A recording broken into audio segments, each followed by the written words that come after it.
Good morning everyone. आज हम लोग देखेंगे फिर से द हिंदू 30 तारीख का। फिर से मतलब 30 तारीख का द हिंदू हम लोग देख रहे हैं आज। तो जो भी मेजर न्यूज़ हैं वो हम कवर करेंगे आज। स्टार्ट करते हैं बिना देरी के। तो पहला न्यूज़ है हमारा,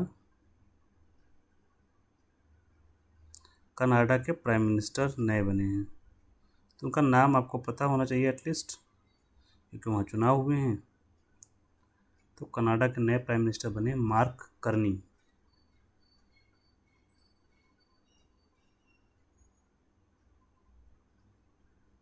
mark Carney, spelling mark CARNEY, ये बने हैं कनाडा के नए प्राइम मिनिस्टर। कुछ हम उससे सीखना अगर चाहते हैं, जैसे जानना है हमें, तो वहाँ की राजधानी है ओटावा। दूसरा, संविधान में संघात्मक व्यवस्था हमने वहीं से ली है। संविधान में संघात्मक व्यवस्था कनाडा से ली गई है।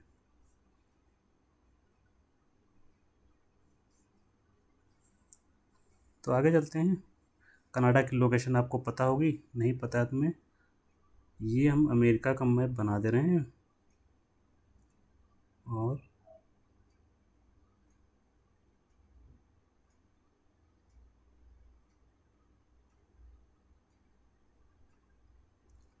ऐसा कुछ है। ये है डिवीज़न, ये आपका अमेरिका है, ऊपर का पोर्शन कनाडा है, ये अलास्का का पोर्शन है। अलास्का अमेरिका का भाग है, ठीक है। ये हमने अमेरिका बनाया है। ये दक्षिण अमेरिका है आपका, ऊपर का पोर्शन ये उत्तरी अमेरिका है, ठीक है। तो यहाँ पर ये चुनाव हुए हैं। नेक्स्ट चलते हैं हम लोग, ये इम्पोर्टेंट टॉपिक है। अमेरिका की एक रिपोर्ट जारी हुई है, उसका नाम है स्पेशल 301। रिपोर्ट का नाम है स्पेशल SPECIAL स्पेशल 301 रिपोर्ट जारी हुई है।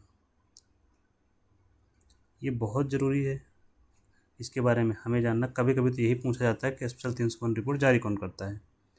तो ये कौन जारी किया है संयुक्त राज्य अमेरिका में ने जारी किया है। उसका एक विभाग है, डिपार्टमेंट, उसका नाम है USTR। इसने जारी किया है। Full form US United states trade representative, USTR for trade representative ने रिपोर्ट जारी की है। ये है क्या स्पेशल 301, पहले तो हम ये समझते हैं। स्पेशल 301 ये रिपोर्ट है, एनुअली जारी की जाती है, वार्षिक रूप से।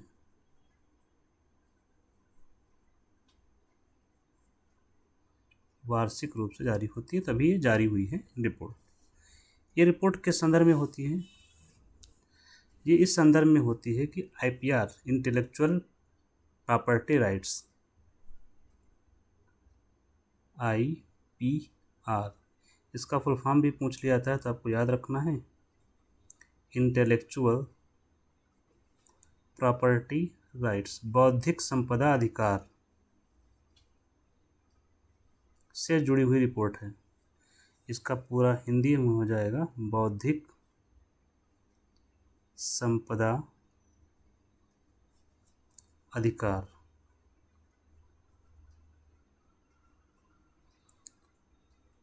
को क्या करना? प्रोटेक्ट करना को, या इंटेलेक्चुअल प्रॉपर्टी राइट्स को प्रोटेक्ट करना, या कोर से अच्छा की लगाइए कि रक्षा करना।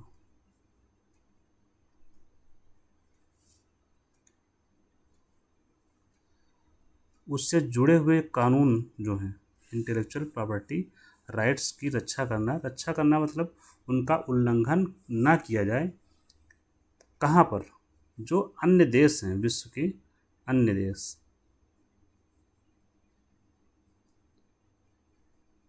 तो विश्व के देशों में इंटेलेक्चुअल प्रॉपर्टी राइट्स के अधिकारों की रक्षा करना के संदर्भ में ये रिपोर्ट है जारी की जाती है अमेरिका के द्वारा। मतलब अमेरिका में जो प्रोडक्ट बने हैं जिनका आईपीआर उनके पास है, वो अन्य देश में जब जाते हैं तो उनके आईपीआर की रक्षा की जानी चाहिए, उनको प्रोटेक्ट किया जाना चाहिए। कैसे? बाय लॉज के द्वारा। ठीक है, ये है इसका पर्पज़। अब हुआ क्या है, इसी जो रिपोर्ट ये है इसी में वो आइडेंटिफाई करता है क्या, देशों की पहचान करता है वो अमेरिका, देशों की पहचान करता है, आइडेंटिफाई करता है। कौन से देशों की? जो आईपीआर का पालन नहीं करते, जो इंटेलेक्चुअल प्रॉपर्टी राइट्स का पालन नहीं करते या उनका सम्मान नहीं करते या उनकी रक्षा नहीं करते। पालन नहीं करते मतलब आईपीआर से उनके जुड़े हुए जो कानून हैं उनके देश में, वो क्या हैं? आईपीआर से जुड़े हुए कानून प्रभावी नहीं है। आईपीआर से जुड़े हुए कानून प्रभावी नहीं है, अपर्याप्त हैं, ये कह सकते हैं, या उनको लागू नहीं किया जा रहा। अगर कानून तो अच्छा बना हुआ है लेकिन लागू नहीं कर रहे हैं ठीक से। ऐसी चीज़ों, ऐसे देशों की पहचान करता है इस रिपोर्ट के माध्यम से जहाँ पर आईपीआर को लागू नहीं किया जा रहा है प्रभावी तरीके से, या वहाँ कानून नहीं है, या कानून है तो स्पष्ट नहीं है। कुल मिलाकर वहाँ पर आईपीआर का उल्लंघन हो रहा है जिन देशों में, उनकी सूची आती है स्पेशल 301 में। तो स्पेशल 301 में जो सूची आती है, दो प्रकार की सूची होती है। स्पेशल 301 में दो प्रकार की सूची होती है। एक होती है प्रायोरिटी वॉच लिस्ट जो खतरनाक होती है, इसका स्तर होता है कठोर, और दूसरी होती है वॉच लिस्ट। इसमें जो देश रखे जाते हैं वॉच लिस्ट में वो तो ठीक है, उन पर थोड़े बहुत प्रतिबंध लगाए जाते हैं। जिन देशों को इस सूची में रखा जाता है प्रायोरिटी वॉच लिस्ट में, उन पर क्या होता है, ट्रेड बैरियर लगाए जा सकते हैं। ट्रेड बैरियर, व्यापार बाधाएं लगाई जा सकती हैं। किसके द्वारा? अमेरिका के द्वारा। अब आप लोग सोच रहे हैं ट्रेड बैरियर्स क्या होते हैं। व्यापार करने में जो भी चीज़ें बाधा उत्पन्न करें वो व्यापार बाधाएं कहलाती हैं। सबसे बेहतर एग्जाम्पल इसका क्या है? Best example tariff. टैरिफ का मतलब होता है शुल्क। कोई भी सामान जब देश में आए, मतलब ये कि जैसे मान लीजिए कि मान लीजिए नहीं, भारत का नाम इस सूची में शामिल कर लिया गया है। पहले तो लिख ही लीजिए, भारत भी शामिल है इसमें, चीन भी शामिल हो गया है और रूस भी शामिल है इसमें। तो ये तीनों देश प्रायोरिटी वॉच लिस्ट में शामिल हो गए हैं। अब इसका प्रभाव क्या होगा इन तीनों देश, जैसे कि ये मान लीजिए कि हम भारत का एग्जाम्पल लेते हैं और ये रहा आपका अमेरिका, इधर मान लीजिए ये अमेरिका है, ठीक है। तो अब यहाँ से कोई सामान इधर जब आएगा तो क्या करेगा? अगर मान लीजिए टैक्स यहाँ 10% लग रहा था तो इसको कहेगा 50% कर देंगे हम, बात ख़त्म है। तो ये टैरिफ बैरियर है, 50% टैक्स वो कर दिया तो टैरिफ बैरियर बढ़ गया। दूसरा सिस्टम क्या हो सकता है? कोटा फिक्स कर देगा। क्या कर देगा? टैरिफ बैरियर में ट्रेड बैरियर में दो प्रमुख चीज़ें हैं, टैरिफ और कोटा। अब उसने कोटा फिक्स कर दिया कि ऐसा है कि मान लीजिए कि आपके यहाँ से मोबाइल जा रहे हैं अमेरिका। मानने में क्या दिक्कत है, मान तो सकते ही है ना। बना बना मोबाइल आपके यहाँ से जा रहा है, ये रहा अमेरिका। एक तो तरीका इसने ये था कि पहले 10% टैक्स था, शुल्क बढ़ा के 50% कर दिया, तो ये तो हो गया टैरिफ बैरियर। कौन सा बैरियर? टैरिफ बैरियर, जिसमें शुल्क बढ़ा दिया गया। हिंदी में बोलेंगे इसको प्रशुल्क बाधा, मतलब शुल्क की बाधा है इसमें, शुल्क बढ़ा दिया गया तो प्रशुल्क बाधा। दूसरा का ऐसा करते हैं, कोटा फिक्स कर देते हैं। क्या कर करते हैं? कोटा फिक्स कर देते हैं। तो कोटा क्या ऐसा है कि भाई हर महीने आपके यहाँ से सिर्फ 100 मोबाइल अंदर जाएंगे, बस ज़्यादा जाएंगे ना, एक ज़्यादा ना एक कम। कम तो आप कर सकते हैं लेकिन मैक्सिमम लिमिट 100 जाएंगे। अब आपके केवल यहाँ पर 100 मोबाइल बिकेंगे भारत के। This is Kota. तो कोटा में क्या होती है, क्या होता है, किसी वस्तु की सीमा फिक्स कर दी जाती है। इम्पोर्टेड, जो वस्तु आयात की जा रही है, आयातित वस्तु की सीमा फिक्स की जाती है, ऊपरी सीमा, कि भैया हो इससे ज़्यादा हम इंपोर्ट नहीं करेंगे। अमेरिका ने बोला अब 100 वस्तुएँ आएंगी, तो ये लिमिट फिक्स कर दी, that is quota system. Bharat भी कर सकता है ऐसे ही। तो ट्रेड बैरियर्स दो प्रकार के होते हैं, एक टैरिफ बैरियर, एक नॉन टैरिफ बैरियर। तो ये हो गया टैरिफ बैरियर, जिसमें हमने शुल्क बढ़ाया। एक बार मैं लिख देता हूँ आपको ट्रेड बैरियर को प्रकार। ये आप जब WTO पढ़ेंगे तो वहाँ पर भी मिलता है आपको ट्रेड बैरियर के प्रकार। तो ट्रेड बैरियर दो होते हैं, कौन से, टैरिफ बैरियर, बैरियर का होता है बाधा, तो प्रशुल्क बाधाएं, और दूसरा होगा नॉन टैरिफ, जहाँ टैरिफ ना लग रहा हो, कुछ और हो, गैर प्रशुल्क बाधाएं। ठीक है, तो गैर प्रशुल्क बाधा का एग्जाम्पल हो जाएगा कोटा। ये भी कह सकते हैं गैर प्रशुल्क में कि भाई आपका मोबाइल बनाने में अगर आपने चाइल्ड लेबर का प्रयोग किया गया है, किसका, चाइल्ड लेबर, तो हम नहीं इंपोर्ट करेंगे। तो चाइल्ड लेबर का क्लास जोड़ दिया गया। तो ये भी क्या है, मतलब आपने चाइल्ड लेबर, बच्चों का श्रम के रूप में उपयोग करके मोबाइल बनवाया है, तो हम इंपोर्ट ही नहीं करेंगे। ये भी कह सकते हैं कि ऐसा है जिस प्रोडक्ट से पर्यावरण को नुकसान ज़्यादा है, उसका इंपोर्ट नहीं करेंगे। तो इस तरह की बाधाएं क्या हैं, गैर प्रशुल्क बाधाएं हैं। ठीक, तो ये अगर प्रायोरिटी वॉच लिस्ट में भारत शामिल हुआ है तो उस पर ट्रेड बैरियर वो लगा सकता है। वॉच लिस्ट में बाधाएं जो होता है, वो जो लिमिट्स होती हैं, जो क्या बोलते हैं, प्रतिबंध लगाए जाते हैं, वो कम होते हैं, प्रतिबंध कड़े कम होते हैं। प्रायोरिटी वॉच लिस्ट में ट्रेड बैरियर्स भी लगाया जा सकता है। अब भारत को इसमें शामिल किया गया है, ये बड़ी दिक्कत की बात हो गई है। तो भारत को शामिल करने का कारण क्या है, भारत को शामिल किया गया, इसका कारण आपको पता होना चाहिए। 2-3 कारण द हिंदू में लिखे हैं, वो मैं बताता हूँ आपको। वीडियो गेम्स आप लोग बहुत यूज़ करते होंगे, नहीं यूज़ करते हैं तो बच्चे यूज़ करते हैं। तो वीडियो गेम्स की जो फाइल्स होती हैं अनऑथराइज्ड रूप से शेयर की जाती हैं। कैसे, अनऑथराइज्ड शेयरिंग होती है इनकी। अनऑथराइज्ड मतलब अनाधिकृत रूप से, मतलब वही इलीगल, अनाधिकृत रूप से शेयर होती है। दूसरा इन्होंने बताया कि फ़ोटो कॉपी बहुत होती है भाई हमारे यहाँ, काहे की, बुक्स की, जो एकेडमिक बुक्स होती हैं उनकी फ़ोटो कॉपी बहुत होती हैं, और भी लोग फ़ोटो कॉपी करके बेचते हैं।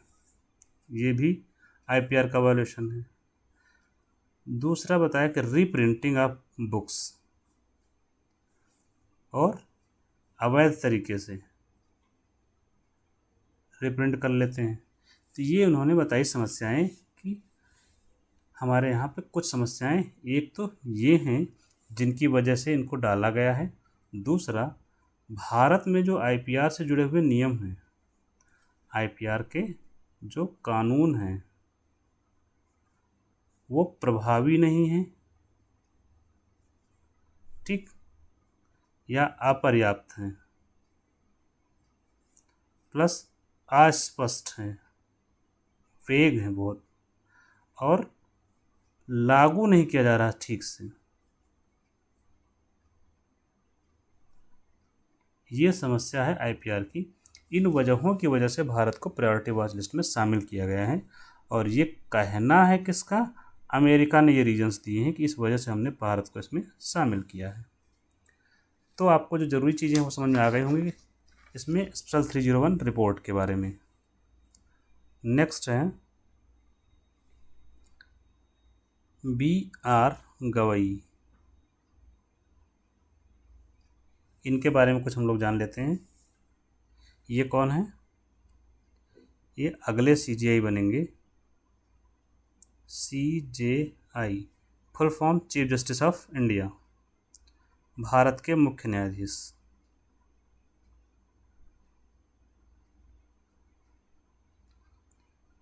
पूरे देश में एक ही न्यायाधीश होता है, मुख्य न्यायाधीश, जैसे कि पूरे भारत में एक ही राष्ट्रपति होता है और एक ही PM होता है। तो अगले CJI बनाया गया है BR गवई साहब को। ये होंगे 52वें CJI। वर्तमान में कौन है? वर्तमान में अभी संजीव खन्ना साहब हैं, क्योंकि ये शपथ होगी इनकी 14 तारीख को। कब शपथ लेंगे? 14 मई को शपथ लेंगे। इनका नोटिफिकेशन सरकार ने जारी कर दिया है नियुक्ति का। तो शपथ कौन दिलवाएगा? जज को शपथ कौन दिलवाता है? भाई राष्ट्रपति। इनको शपथ दिलवाएंगे राष्ट्रपति महोदया। ठीक है। तो यहाँ याद रखने वाली बात है, शपथ राष्ट्रपति दिलवाएगा, किसी भी जज को हो। देखिए CJI है और सुप्रीम कोर्ट के जज, इनको शपथ यही दिलवाते हैं। ठीक है। अभी हाई कोर्ट की जब बात करेंगे, हाई कोर्ट में भी 2 लोग होते हैं। हाई कोर्ट में चीफ जस्टिस होता है। चीफ जस्टिस ऑफ इंडिया नहीं होता, चीफ जस्टिस ऑफ के बाद आप लगाएंगे कोर्ट का नाम में प्रदेश का नाम लगा सकते हैं। जैसे इलाहाबाद की बात है तो chief justice of Allahabad high court. ठीक है। या chief justice of Delhi, chief justice of Delhi, chief justice of Chandigarh, ऐसे होता है। तो जो हाई कोर्ट होती है उसका मुखिया चीफ जस्टिस होता है और उसके भी जज होते हैं, वहाँ पर काम करते हैं। इन दोनों को शपथ कौन दिलाता है? संबंधित राज्य का राज्यपाल। कौन दिलाएगा? राज्यपाल शपथ दिलाता है। लेकिन नियुक्ति कौन करता है इनकी? नियुक्ति राष्ट्रपति करता है। ठीक है। जैसे कि यहाँ पर CJI की नियुक्ति कौन कर रहा है? CJI की नियुक्ति भी राष्ट्रपति कर रहे हैं और जो सुप्रीम कोर्ट के जज होते हैं उनकी नियुक्ति भी राष्ट्रपति करता है। ठीक है। तो ये नियुक्ति हो गई। अभी सुप्रीम कोर्ट के जो जज होते हैं, SC जज, सुप्रीम कोर्ट जज या chief justice of India that is CJI, इन दोनों का रिटायरमेंट एज क्या होता है? रिटायरमेंट एज समझ रहे हैं ना, किस दिन पद से हट जाएंगे। तो इनकी एज होती है 65 ईयर्स, है ना। और हाई कोर्ट के जो जज होते हैं, जज हो या चीफ जस्टिस हो, दोनों की एज क्या होती है? 62 साल। ठीक है। तो ये इसके बारे में हमने जान लिया बेसिक क्या है। इनको अगर पद से हटाना है, पद से मुक्ति कई तरीके से हो सकती है। एक तो हो सकता है कि इनको हटा दिया जाए, एक ये हो सकता है कि रिजाइन कर दें। रिजाइन आप लोग समझ रहे हैं, इस्तीफा।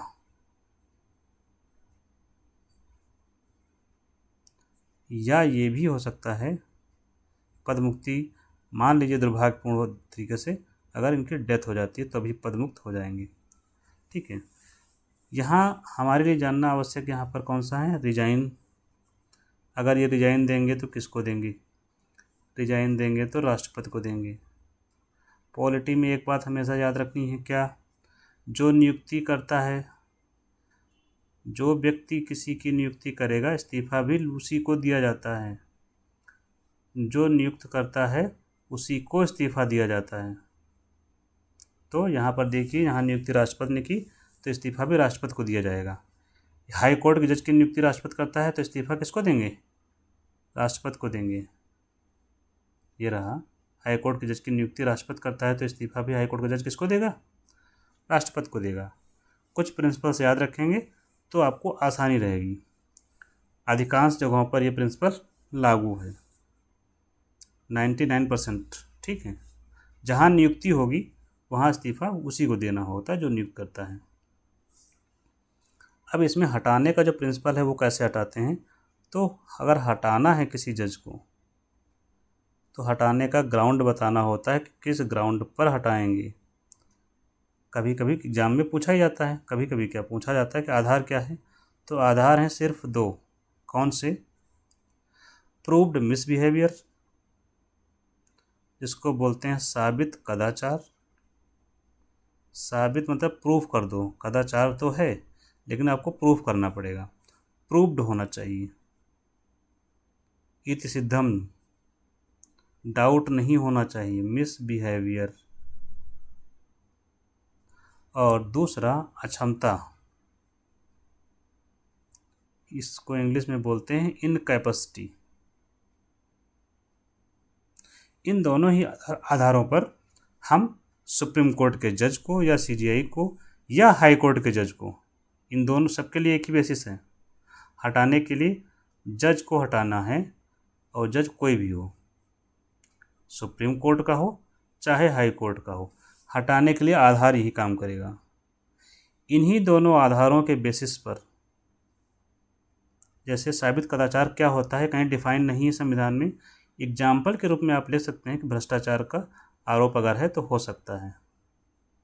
ठीक है, वो भी जांच का विषय है। ठीक, अब ये बेसिस होंगे, ये आधार होगा प्रस्ताव लाने का।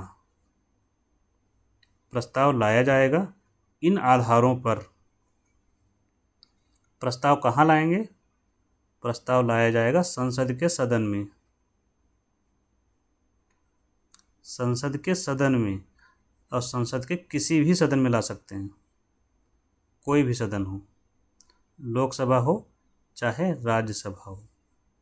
लाएंगे, मामले की इसकी जांच की जाएगी कि बात सही है क्या नहीं सही है जो आरोप लगाए गए। उसके बाद जो भी है वो प्रस्ताव पारित करना होगा। पारित करना होगा 2/3, इसको मत लिखिए, बढ़िया लिखिए विशेष बहुमत से। कैसे पारित करना होगा?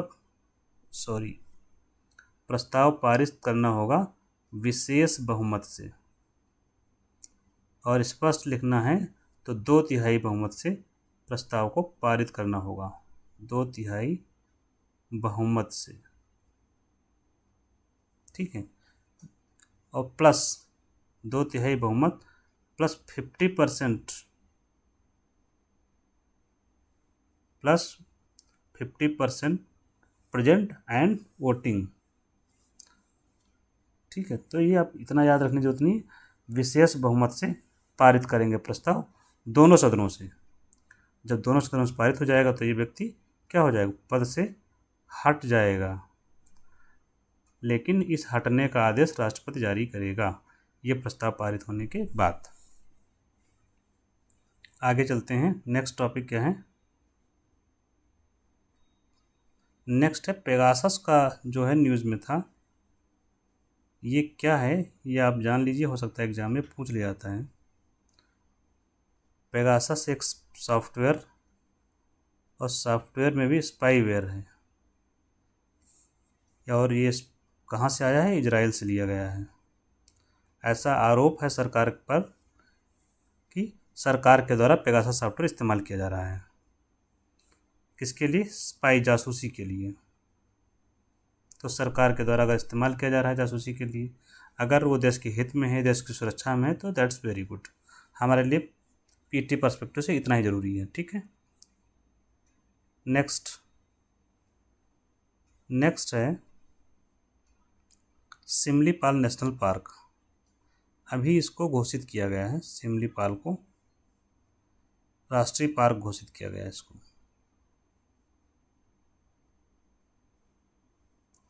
तो 107वां नेशनल पार्क होगा ये। जो स्थित कहाँ है? मयूरभंज में। ये तो याद करने की जरूरत नहीं है, स्टेट आपको याद होना चाहिए, मयूरभंज दैट इज उड़ीसा। तो ये कहाँ है सिमलीपाल नेशनल पार्क? उड़ीसा में। उड़ीसा का ये दूसरा नेशनल पार्क है,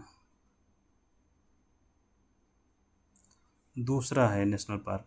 इससे पहले कौन सा है? Bhitarkanika national park.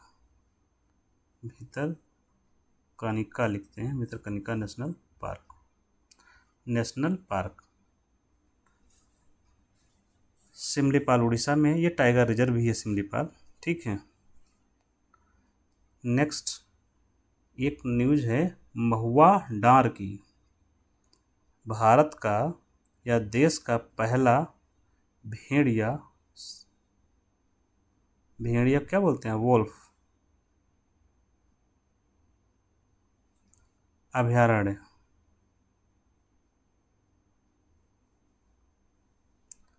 भारत का पहला भेड़िया अभयारण्य है, झारखंड में बनाया गया है। कहाँ बनाया गया? झारखंड में, लटेहार। लटेहार तो याद करने की जरूरत नहीं है, झारखंड याद रखेंगे काम चल जाएगा।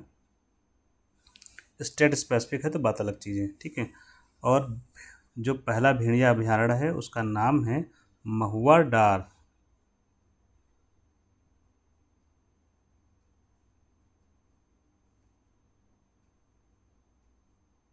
अभयारण्य। स्पेलिंग शायद ऐसा है, DANR।